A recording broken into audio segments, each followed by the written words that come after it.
वृषोत्सर्ग की महिमा में राजा वीरवाहन की कथा। देवर्षि नारद के पूर्व जन्म के इतिहास वर्णन में सत्संगति और भगवत भक्ति का महात्म्य। वृषोत्सर्ग के प्रभाव से राजा वीरवाहन को पुण्यलोक की प्राप्ति।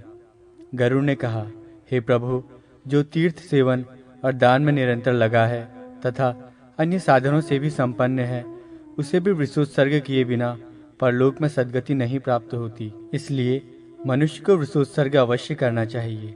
ऐसा मैंने आपसे सुन लिया। इस वृषोत्सर्ग का फल क्या है?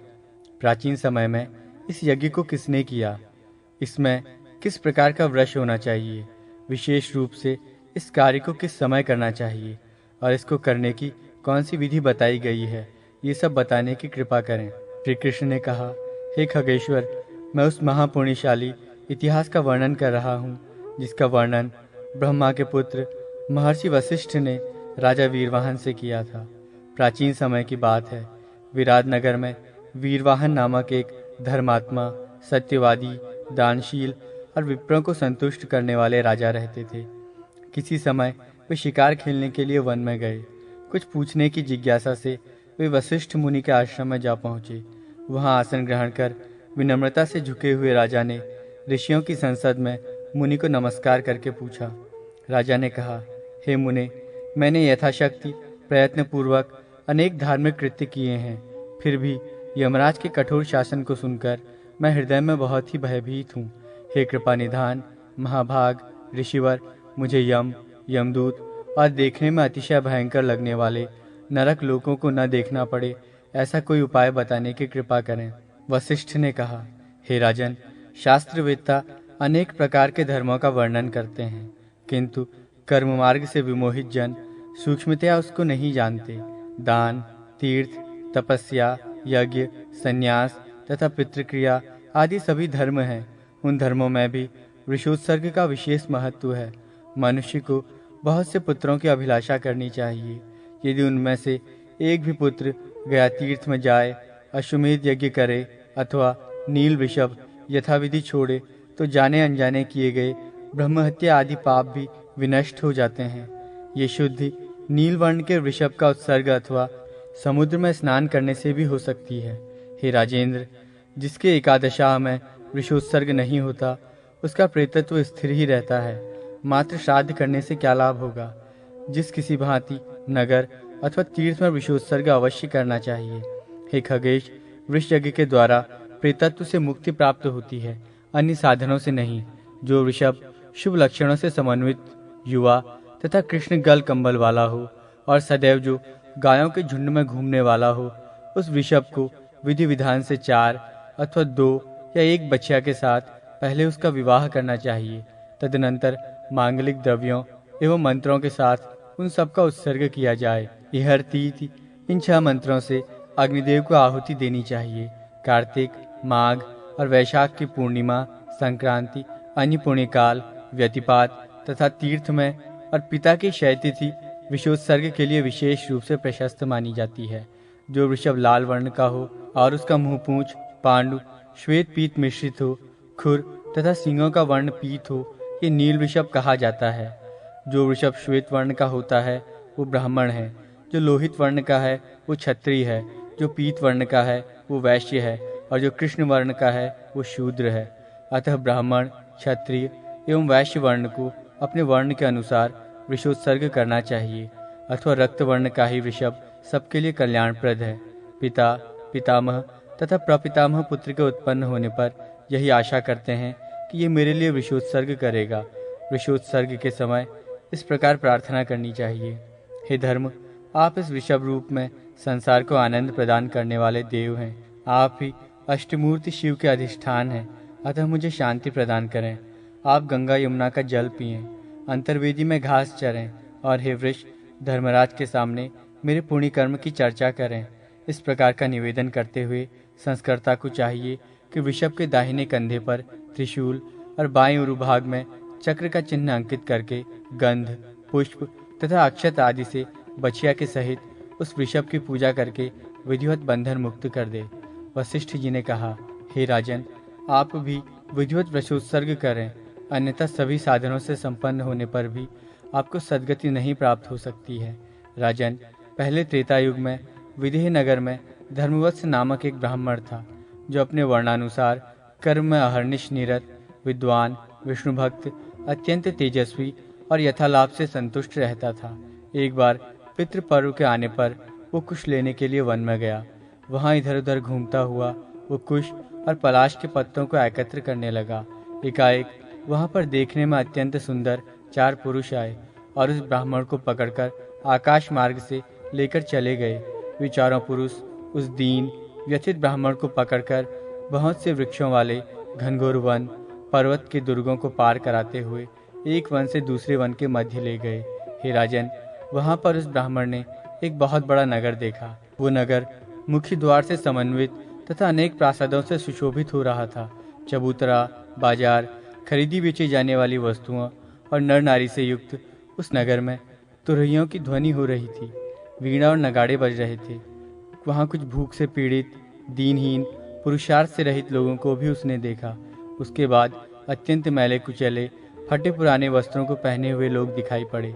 आगे हृष्टपुष्ट, स्वर्णाभूषण से अलंकृत, सुंदर सुंदर वस्त्र धारण किए हुए कुछ ऐसे लोग थे जो देवताओं के समान शोभा संपन्न थे, जिनको देखकर वो विस्मयाभिभूत हो उठा। वो सोचने लगा कि क्या मैं स्वप्न देख रहा हूँ अथवा ये कोई माया है या मेरे मन का ये विभ्रम है। वो ब्राह्मण इस प्रकार की शंका कर ही रहा था कि वे चारों पुरुष उसको लेकर राजा के पास गए। स्वर्ण जटित उस राजप्रसाद के बीच स्थित राजा को वो ब्राह्मण एकटक देखता ही रह गया। वहां पर एक महादिव्य सिंहासन था, जहां छत्र और चमर डुलाए जा रहे थे। उसके ऊपर स्वर्ण निर्मित मुकुट धारण किया हुआ महान शोभा संपन्न राजा बैठा हुआ था। वंदीजन उसका गुणगान कर रहे थे। राजा उस ब्राह्मण को देखकर खड़ा हो गया और उसने मधुपर्क तथा आसन आदि प्रदान कर उनकी विधिवत पूजा की। तत्पश्चात अत्यंत प्रसन्नचित्त होकर वो राजा उन विप्रदेव से इस प्रकार कहने लगा, हे प्रभु, आज आप जैसे धर्मपरायण विष्णु भक्त का दर्शन हुआ है। इससे मेरा जन्म सफल हो गया, मेरा एक कुल भी पवित्र हो उठा। तदनंतर राजा ने उस ब्राह्मण को प्रणाम किया और बहुत प्रकार से उनको संतुष्ट करके अपने दूतों से कहा, हे दूतों, ये ब्राह्मण देव जहाँ से आए हुए हैं, पुनः तुम सब इन्हें वहीं ले जाकर पहुँचाओ। ऐसा सुनकर उन ब्राह्मण श्रेष्ठ ने राजा से पूछा, हे राजन, ये कौन सा देश है? यहाँ पर ये उत्तम, मध्यम और अधम चरित्र वाले लोग कहाँ से आए हुए हैं? आप किस पुण्य के प्रभाव से यहाँ इन सब के बीच प्रधान पद पर विराजमान हैं? मुझको यहाँ किस लिए लाया गया और फिर क्यों वापस भेजा जा रहा है? ये सब स्वप्न के समान मुझे अनोखा दिखाई दे रहा है। इस पर राजा ने कहा, हे विप्रदेव, अपने धर्म का पालन करते हुए जो मनुष्य सदैव भगवान हरि की भक्ति में अनुरक्त और इंद्रियों के विषय से परे रहता है, वो मेरे लिए निश्चित ही पूज्य है। नित्य जो प्राणी तीर्थों की यात्रा करने में ही लगा रहता है, जो वृषोत्सर्ग के महात्म्य को भली भांति जानता है और जो सत्य एवं दान धर्म का पालक है, वो व्यक्ति देवताओं के लिए भी प्रणम्य है। हे परंतप, हे पूजा, आपका दर्शन हम सभी प्राप्त कर सकें, इसलिए आपको यहाँ लाया गया था। हे देव, आप मुझ पर प्रसन्न हो और मुझे इस साहस के लिए क्षमा करें। मैं स्वयं अपने संपूर्ण चरित्र का वर्णन करने में समर्थ नहीं हूँ। इस वृत्तांत का वर्णन मेरा ये विपश्चित नाम वाला मंत्री करेगा। राजा का वो मंत्री सब वेदों को जानने वाला विद्वान व्यक्ति था। अतः अपने स्वामी की हार्दिक इच्छा को जानकर वो कहने लगा, हे विप्र, ये राजा पूर्व जन्म में द्विज और देवताओं से सुशोभित विराट नगर में विश्वम्भर नामक एक वैश्य था। ऐसा मैंने सुना है। वैश्य वृत्ति से जीवन यापन करते हुए वो अपने परिवार का पालन करता था। नित्य गायों की सेवा तथा ब्राह्मणों की पूजा भी करता था। सत्पात्र को दान, अतिथि सेवा तथा अग्निहोत्र करना उसका नित्य धर्म था। सत्यमेधा नाम की पत्नी के साथ उसने विधिवत गृहस्थाश्रम का संचालन किया। उसने स्मार्त कर्म के अनुष्ठान से सभी लोगों तथा श्रौत कर्मों से देवताओं को जीत लिया। किसी समय जब वो वैश्य अपने भाइयों के साथ बहुत से तीर्थों की यात्रा कर अपने घर लौट रहा था, तब मार्ग में ही उसे लोमश ऋषि का दर्शन हो गया। उसने महर्षि के चरणों में दंडवत प्रणाम किया। हाथ जोड़कर विनयावनत खड़े उस वैश्य से करुणा के सागर महर्षि लोमश ने पूछा, हे भद्र पुरुष, ब्राह्मणों और अपने भाई बंधुओं के साथ आप कहाँ से आ रहे हैं? धर्म प्राण, आपको देखकर मेरा मन आर्द्र हो उठा है। इस पर विश्वम्भर वैश्य ने उत्तर दिया, मुनिवर, ये शरीर नश्वर है, मृत्यु प्राणी के सामने ही खड़ी रहती है। ऐसा जानकर अपनी धर्मपरायणा पत्नी के साथ मैं तीर्थ यात्रा में गया था। तीर्थों का विधिवत दर्शन एवं प्रचुर धन दान कर मैं अपने घर की ओर वापस जा रहा था कि सौभाग्यवश आपका दर्शन हो गया।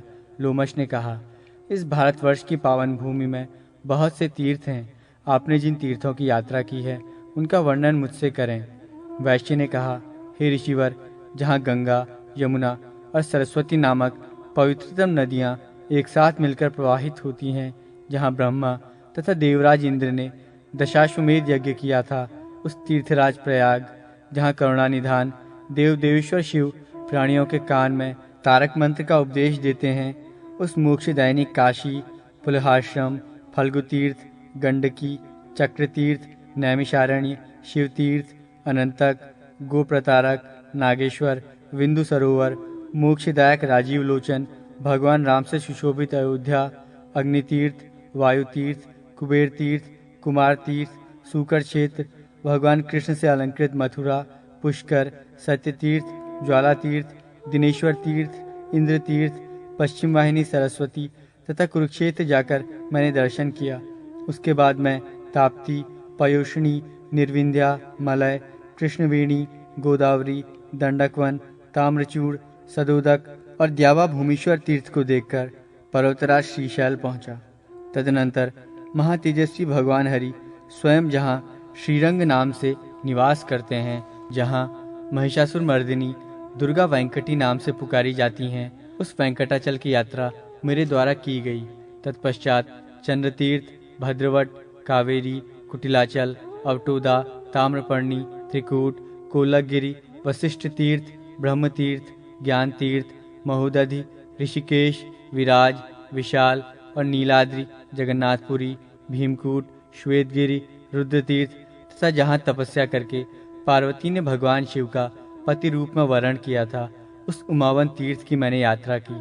साथ ही वरुण तीर्थ, सूर्य तीर्थ, हंस तीर्थ तथा महोदधि तीर्थ की यात्रा हुई, जहाँ स्नान करके काकोला पहाड़ी कौवा भी राजहंस बन जाता है, जहाँ स्नान मात्र करके एक राक्षस ने देवत्व पद प्राप्त कर लिया था। उसके बाद विश्वरूप, वंदी तीर्थ रत्नेश तथा कुहकाचल तीर्थ गया, जहाँ नर नारायण का दर्शन करके मनुष्य करोड़ों पाप से मुक्त हो जाता है। सरस्वती, दिशद्वती और नर्मदा नामक मनुष्यों के लिए कल्याणकारिणी नदियों की मैंने यात्रा की। भगवान नीलकंठ, महाकाल, अमरकंटक, चंद्रभागा, वेत्रवती, वीरभद्र, गणेश्वर, गोकर्ण, बिल्व तीर्थ, कर्मकुंड और सतारक तीर्थों में जाकर आपकी कृपा से मैं अन्य तीर्थों में भी गया, जहाँ मात्र स्नान करके मनुष्य कर्म बंधन से मुक्त हो जाता है। हे मुने, साधुजनों की जो कृपा है वो प्राणियों में कल्याणकारिणी बुद्धि को जन्म देती है। एक ओर तो सभी तीर्थ हैं और दूसरी ओर करुणापूर्ण साधुजन प्राणियों के कल्याण का, उन पर कृपा करने का व्रत धारण कर इतस्ततः परिभ्रमण करते रहते हैं। हे प्रभु, आप सभी वर्णों के गुरु हैं तथा विद्या एवं वय में श्रेष्ठ हैं, अतः मैं आपसे उस आदि भौतिक स्वरूप के विषय में पूछ रहा हूँ जो चिरंतन काल से चला आ रहा है। मैं क्या करूँ, किससे पूछूं? मेरा मन अत्यंत चंचल हो उठा है। ये ब्रह्म के विषय में तो निष्प्रह रहता है, पर विषयों में अति लालायित है। ये रंच मात्र भी उस अज्ञान रूपी अंधकार का विछोह सहन नहीं कर सकता है। हे विप्रदेव, कर्मों का जो श्रेष्ठतम क्षेत्र है वो अनेक प्रकार के भावों से व्यामोहित है।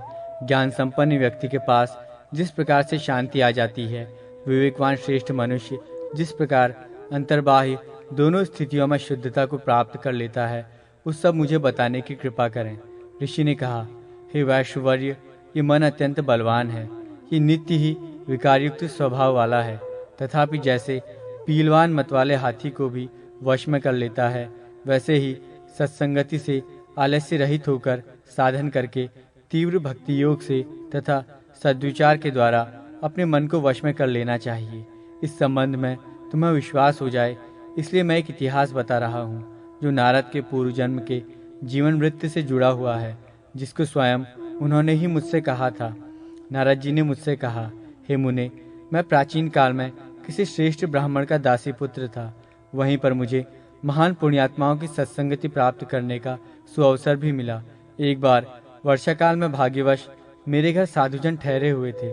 मेरे द्वारा विनम्रता पूर्वक बराबर की गई सेवा से अत्यंत संतुष्ट होकर उन लोगों ने मुझे उपदेश दिया, जिसके प्रभाव से मेरी बुद्धि निर्मल और हितैषणी बन गई, जिससे अब मैं अपने में ही सबको विष्णुमय देखता हूँ। मुनियों ने नारद जी से कहा, हे वत्स, तुम सुनो, हम सब तुम्हारे हित में कह रहे हैं। जिसको स्वीकार कर तदनुसार जीवन यापन करने वाला प्राणी इस लोक और परलोक दोनों में सुख प्राप्त करता है। इस संसार में अनेक प्रकार के देवता, पक्षी तथा मनुष्य आदि की योनियां हैं, जो कर्म पाश में बंधी हुई हैं। वे सदैव पृथक पृथक रूप से कर्म फलों का भोग करते हुए सत्वगुण से देवत्व, रजोगुण से मनुष्यत्व और तमोगुण से तिर्यक योनि प्राप्त करते हैं। वासना में आबद्ध बुद्धिहीन प्राणी माता के गर्भ से बार बार जन्म लेकर मृत्यु का वरण करता है। इस प्रकार उन असंख्य योनियों में जाकर वो कभी दैवयोग से ही मनुष्य की दुर्लभ योनि को प्राप्त कर महात्माओं की कृपा से भगवान हरि को जानकर तथा अपार भवसागर को रोग रूपी ग्राह और मोह रूपी पाश से युक्त समझकर मुक्त हो जाता है। इस भवसागर को पार करने के इच्छुक प्राणी के लिए राम नाम स्मरण के अतिरिक्त अन्य कोई साधन हमें दिखाई नहीं देता है। जैसे दही का मंथन करने से नवनीत और काष्ठ का मंथन करने से अग्नि प्राप्त होती है, वैसे ही आत्म मंथन कर उस परमात्मा को जो प्राणी जान लेता है वो सुखी हो जाता है। ये आत्मा नित्य, अव्यय, सत्य, सर्वगामी, सभी प्राणियों में अवस्थित और महान है। यह अप्रमेय है। इस स्वयं में ज्योति स्वरूप एवं मन से भी अग्राह्य है। ये वो तत्व है जो सच्चिदानंद स्वरूप है और सभी प्राणियों के हृदय में विराजमान रहता है। भावों के विनष्ट हो जाने पर भी कभी विनष्ट नहीं होता है। जिस प्रकार आकाश सभी प्राणियों में, तेज जल में तथा वायु सभी पार्थिव पदार्थों में स्थित है, उसी प्रकार आत्मा सर्वत्र व्याप्त और निर्लेप है। भक्तों पर कृपादृष्टि रखने वाले भगवान हरि साधुओं की रक्षा करने के लिए अवतरित होते हैं। यद्यपि वे निर्गुण हैं, फिर भी अज्ञानियों को गुणवान प्रतीत होते हैं। जो व्यक्ति इस प्रकार की ज्ञानवती बुद्धि से अपने हृदय में उस परमात्मा का चिंतन करता है, उसके भक्ति योग से संतुष्ट होकर वे अजन्मा पुरुष परमात्मा उसको अपना दर्शन देते हैं। तत्पश्चात वो भक्त कृतार्थ हो जाता है और सर्वदा सर्वत्र निष्काम भाव से बना रहता है। अतः बंधनयुक्त इस शरीर में अहंकार का परित्याग करके स्वप्न प्राय संसार में ममता और आसक्ति से रहित होकर संचरण करे। स्वप्न में धैर्य कहाँ स्थिर रहता है, इंद्रजाल में कहाँ सत्यता होती है, शरतकाल के मेघ में कहाँ नित्यता रहती है, वैसे ही शरीर में सत्यता कहाँ रहती है। ये दृश्यमान समस्त चराचर जगत अविद्या कर्म जनित है। ऐसा जानकर तुम्हें आचारवान योगी बनना चाहिए, उससे तुम सिद्धि प्राप्त कर सकते हो। इस प्रकार का उपदेश देकर वे सभी दीनहीन प्राणियों पर वात्सल्य भाव रखने वाले साधु वहां से चले गए। तदनंतर मैं उनके द्वारा बताए गए मार्ग से उसी प्रकार का आचरण प्रतिदिन करता रहा। कुछ ही समय के पश्चात मैंने अपने अंतःकरण में एक आश्चर्यजनक दृश्य देखा कि शरतकालीन चंद्रमा के समान निर्मल, प्रतिक्षण आनंद प्रदान करने वाला अद्भुत प्रकाशपुंज प्रज्वलित हो रहा है। वो महातेज मुझे प्रचुर सुख से सींचकर अपने प्रति अधिक स्पृहायुक्त बनाकर आकाश में विद्युत की भांति अंतर्हित हो गया। भक्ति पूर्वक मैं उस अनोखे ज्योतिपुंज का ध्यान करता हुआ समय आने पर अपना शरीर छोड़कर विष्णुलोक चला गया। हे ब्राह्मण, उन्हीं प्रभु की इच्छा से पुनः मेरा जन्म ब्रह्मा से हुआ। उन भगवान की कृपा से ही मैं आज अनासक्त रहकर तीनों लोकों में बार बार वीणा बजाते और गीत गाते हुए घूमता रहता हूँ। अपना ऐसा अनुभव बताकर मुनि नारद मेरे पास से मनोनुकूल दिशा में चले गए। उनकी उस बात से मुझको बड़ा ही आश्चर्य हुआ और बहुत संतोष भी मिला। अतः सत्संगति तथा भगवत भक्ति से तुम्हारा विशुद्ध, निर्मल और शांत स्वभाव वाला मन सुखी हो जाएगा। हे धर्मज्ञ, साधु संगति होने पर अनेक जन्मों में किया गया पाप शीघ्र ही उसी प्रकार विनष्ट हो जाता है जैसे शरतकाल के आने पर बरसात समाप्त हो जाती है। वैश्य ने कहा, हे ऋषिराज, आपके इस वाक्यमृत रसपान से मेरे अंतःकरण को शांति मिल गई। आज आपके इस दर्शन से मेरी समस्त तीर्थ यात्रा का फल प्रकट हो उठा है।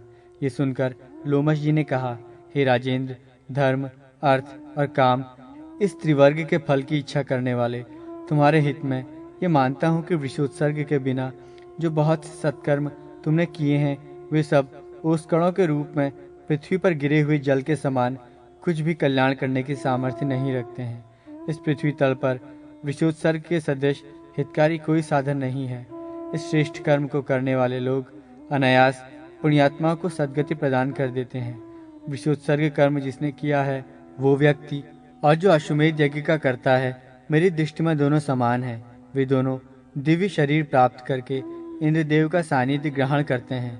अतः तुम पुष्कर तीर्थ में जाकर विशोत्सर्ग कर्म को संपन्न करो।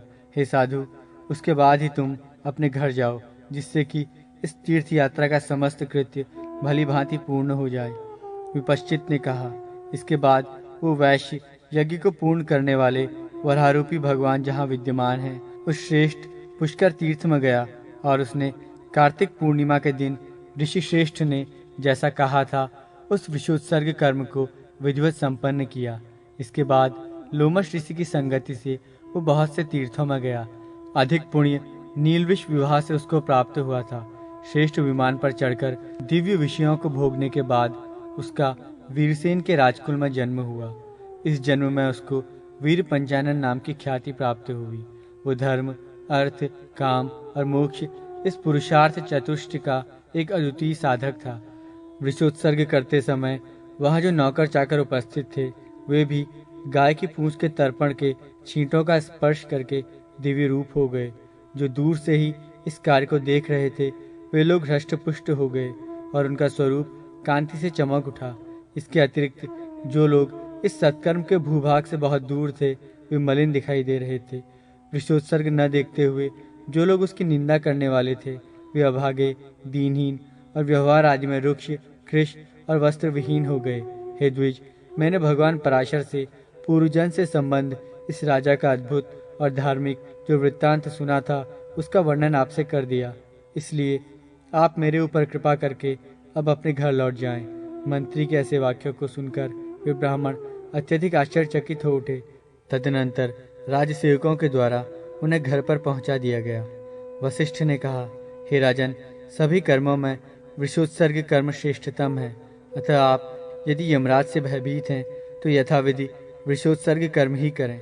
हे राजश्रेष्ठ, वृषोत्सर्ग के अतिरिक्त अन्य कोई भी ऐसा साधन नहीं है जो मनुष्य को स्वर्ग प्राप्ति की सिद्धि प्रदान कर सके। आपको मैंने धर्म का रहस्य बता दिया है। यदि पति पुत्र से युक्त नारी पति के आगे मर जाती है तो उसके निमित्त वृषोत्सर्ग नहीं करना चाहिए, अपितु दूध देने वाली गाय का दान देना चाहिए। श्री कृष्ण ने कहा, हे खगेश, महर्षि वशिष्ठ के उक्त वचनों को सुनकर राजा वीरवाहन ने मथुरा में जाकर विधिवत वृषोत्सर्ग का अनुष्ठान किया। तदनंतर अपने घर पहुंचकर उसने अपने को कृतार्थ माना। समय आने पर जब उसकी मृत्यु हुई तब यमराज के दूत उसको लेकर कालपुरी की ओर चले, किंतु उस नगर को पार करके मार्ग में जब वो अधिक दूर निकल गया तो उसने दूतों से पूछा कि श्राद्धदेव का नगर कहाँ है। तब दूतों ने उसको बताया कि जहाँ पापी लोग पाप शुद्धि के लिए यमदूतों के द्वारा नरक में ढकेले जाते हैं, वहाँ धर्माधर्म की विवेचना करने वाले धर्मराज विराजमान रहते हैं, वहीं वह श्राद्धदेवपुर है। आप जैसे पुण्यात्माओं के द्वारा वो नहीं देखा जाता है।